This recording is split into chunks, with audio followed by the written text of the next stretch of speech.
A shocking number of suicides among veterans and a call finally answered.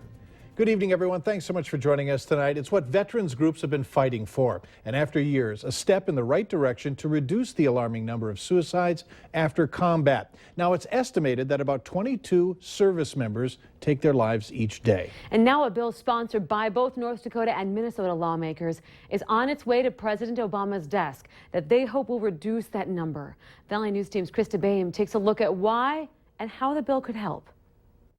One veteran nearly every hour of the day ends their own life. It does not surprise me. It's been an unanswered problem for years. It means that we did not do a good job when he came back to the States. Les Bakke is talking about Vietnam veterans, one himself, but never on the ground, still with plenty of stories he remembers. For instance, the VFWs and the American Legion clubs did not want the Vietnam veterans when they came back.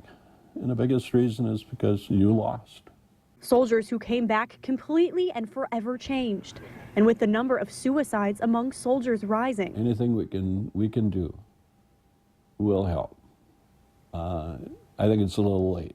But it may not be too late for a new generation of soldiers coming home from Iraq and Afghanistan with PTSD. We used to think of PTSD as more of a psychiatric condition, but I think that we've come to understand that PTSD, if it's severe, if it's chronic, can literally change the structure of certain parts of the brain. A group the bill may be aimed to help, calling for a more modern approach, a one-stop shop website specifically for mental health services, to help what Dr. Rod Swenson says is a group of soldiers unlike any other. A lot of the people that are getting blast injuries in the wars, the recent wars in Iraq and Afghanistan, are also coming back with a higher incidence of PTSD. It's almost as if the brain injuries make it harder to recover from the PTSD and vice versa.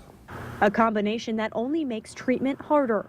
And yet another reason veterans groups have been fighting for a bill that's only a start. Krista Boehm, Valley News Live. The bill also calls for an evaluation of all VA mental health care and suicide prevention practices to determine what is and what is not working. It would also address a shortage of mental health experts, allowing the VA to recruit them through a student loan repayment program.